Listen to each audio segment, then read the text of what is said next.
Hi. Look who's back. Alright, guys, welcome again to Conquer Biology series. Alright, this time I would like to discuss with you quantitative questions. Okay, you might be wondering where do I come up with all these terms? Yes, I do come up with all these exclusive terms. Why is because so that it's easier for you to categorize the type of question and answer them accordingly. Alright. Okay, yeah, before that, I'm so sorry, no videos for this past 3 weeks, so busy for Deepavali. So before Deepavali, have one from me. Alright. Okay, without further ado, let's go.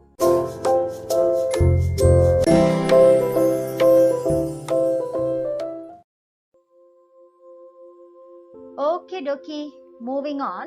Let's see what do I mean by quantitative questions. Alright. So in my point of view, quantitative questions is determined by quantitative words. For me, these words, when they appear in a question, they decide the destiny or the direction of the question. So when you identify this type of words in that question, automatically that means that they have taken a certain direction and you must be able to answer according to it in order to get the full marks. All right. Okay, so I've given you a list here. All right. But then maybe I have missed out a few. All right. I know that there are some teachers who are also following me closely, but yeah, please, in case you found out any other you have experienced with any other words apart from what I've given here, please feel free to share. I'm always open for discussion. All right, we all are learning together. All right. Okay, let's look at what are the quantitative words. Less, more, thicker, thinner, excess, lack, insufficient, excessive, very little, too much, high, low, increase, decrease. Sometimes it's said as drop. Pictures, yes, that's a very creative way of presenting a quantitative type of question. Graphs, yes, of course, quantitativeness is indicated there. All right. So now we are going to see how are we going to answer these questions first. All right. As you all know, you've been following me, I always give the wrong answer first. All right, wrong before a question. The first question is explain the consequences when the concentration of carbon dioxide increase in the atmosphere. So to that, a student answered carbon dioxide trap heat, temperature will be hot. Okay, superficially you feel that the answer is not a bad answer, but then technically it's so out. All right. So that is why. This is the second example, a very common one. What is the effect on the urine output when the blood osmotic pressure increases? This is the answer that I give you is a wrong one, but actually it's actually a fantastic answer. Only it is not satisfy the technique part of it, and otherwise it's actually a fantastic answer. All right, look at the answer. Pituitary is stimulated. ADH is secreted by pituitary. Distal convoluted tubule and collecting duct will be permeable to water. Water will be reabsorbed by osmosis from the distal convoluted tubule and collecting duct into the blood capillary, and urine will be concentrated. Fantastic answer. I really think the student has really tip-top knowledge. All right, his facts are on the spot, but unfortunately he doesn't satisfy the technique part of it. It is a shame. It's a shame. All right, so there you go, the most awaited part of the video. All right, the mantra, how to answer quantitative questions. Quantitative answers, quantitative questions. What am I blabbering? All right, quantitative questions must be answered by quantitative answers too. All right, that means they must be matching in the sense of their direction. All right, so quantitative questions must be answered by a quantitative answer. Yeah, okay, so since we have learned about the mantra, okay, let's apply them to the wrong answers that for the example questions that I showed you just now. What will happen to the concentration of carbon dioxide when it increases in the atmosphere? Okay, look at the wrong answer. Carbon dioxide traps heat and temperature will be hot. Okay, this is how you should answer. Carbon dioxide traps more heat, temperature will increase. One thing, guys, you have to understand that carbon dioxide is a natural gas in our air, and greenhouse effect is actually it's a natural phenomena. But unfortunately, due to the increase of the carbon dioxide, that is when you will trap more heat, the temperature will increase, then you are having some issues. Okay, so that is why you have to emphasize on the word more to show the point that it is actually okay if they are within the limit, but when they are more than the limit, that's when they are causing problems. Right, so that is what I'm trying to highlight here. All right, okay, yeah, there you go.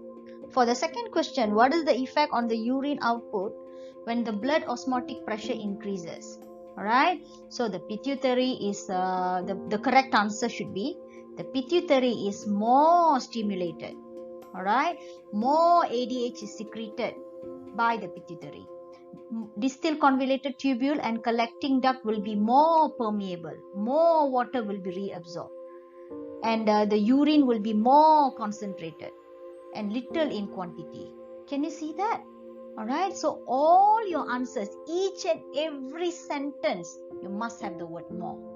All right, so sometimes the student may ask, teacher, why everything must be more? You see, even without the osmotic pressure being increased, there will be a little ADH will be secreted, little. All right, but then when you are dealing with a high osmotic pressure, all right, with the dilemma, the high osmotic pressure ini, the quantity increases significantly. The quantity of the stimulation to the pituitary increases, the quantity of the ADH is increases. So all this will definitely will give some impact on the amount of water absorbed. All right, so that is why we have to emphasize on the word more here in order to make our point, to say that actually it happens. Yes, it happens all the time. But then when this is the dilemma, when the osmotic pressure, blood osmotic pressure has significantly increased, so this is what we need to do. This is how our body needs to deal with it. All right, so that is why the word more brings a lot of significance to your answer. Okay, mantra has been learned, wrong answers has been repaired. So now it's time for extra exercise, which I call the nefarious part of my video, extra work. All right, okay, so I have come up with few quantitative questions for you to try it out. If you are a student, you can discuss this with your fellow friends, and if teachers, if teachers, please feel free to discuss these questions openly with your students. All right, not only the technical part of it, also the factual part of it. I'm sure that all of us have already done and over with our syllabus, so that's why I've actually took questions from Form 4 and Form 5 as well. All right, so please feel free to try out these questions, and if you would like to give the answers in the comment section below, please feel free. I will definitely attend to it. All right, there you are, guys. We have came to the last section of our lesson today. Don't forget the mantra. Quantitative questions must be answered by quantitative answers. So when the direction is quantitative, the answer must also be in the same direction. Must be the quantitative too. All right, never forget that. All right, like I said, there might be some other elements to that question. Of course, there's always exceptions. If you find one, please let me know. Please put it in the comment section, or some of your teachers definitely know how to reach me. We can discuss about it. I'm open for discussion. No worries. Okay, let's all learn together. But this is the basic rule of it. Quantitative questions must be answered by quantitative answers. All right, guys. Okay, that's all for now. And again, I would like to thank you all for watching, and keep supporting me. Subscribe to my channel, and yeah, I really need the motivation to help you all, because this is the only way that I see that I can reach you all at these trying times. Okay, so I'll see you in a next video. And before that, yeah, happy Deepavali to those who are celebrating. And yes, so yeah, that's all for now. Bye.